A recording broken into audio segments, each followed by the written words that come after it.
רב אלוף רפול, רפאל איתן, האיש מהאגדה. בבקשה.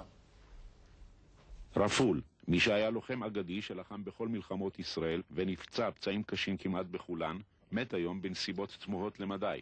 מי שחי בסערת אש מת בסערת ים. רב אלוף במילואים רפאל איתן רפול היה מן האנשים שלא היה אפשר להתעלם מנוכחותם. טיפוס לכל דבר. חייל בעיקר, איש מחוספס וחף מגינונים חברתיים, אבל גם מי שמסור לענייני חברה וחינוך. הוא נולד במושב תל עדשים בעמק יזרעאל והיה כל חייו סמל לאיש ההתיישבות העובדת. רפול התגייס לפלמ"ח בגיל 16 ונפצע קשה בקרב סן סימון בירושלים.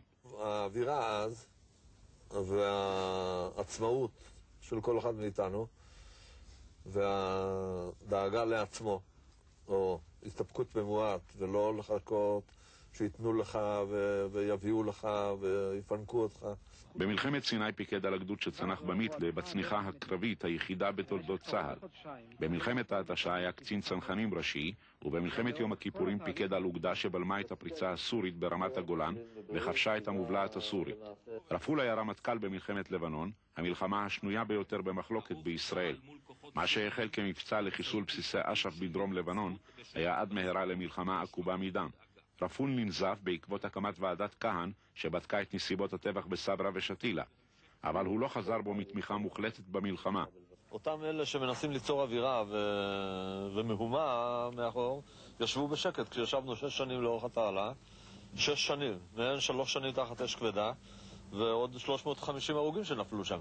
והיה שקט מוחלט, אף אחד לא אמר מה עושים שם, וצבא הביתה, ולא הפגינו ולא כלום. מטריד אותי איך שאנשים הופכים את אורם, ומשימה כזאת חיונית, להבטיח את צפון הארץ, היא בטלה ב-60 לעומת מה שהיה לאורך התעלה. כרמטכ"ל ייזכר רפול גם כמי שהקים מפקדה מיוחדת לטיפול בחיילים משכבות מצוקה, שכונו נערי רפול. הוא גם זכור כמי שהורה על איסוף תרמילי כדורים. מי שהיה רמטכ"ל צה"ל וסגן ראש הממשלה, היה גם נגר חובב, יצרן שמן זית וחקלאי בכל רמ"ח איבריו. רב אלוף במילואים רפאל איתן רפול היה בן 75 במותו.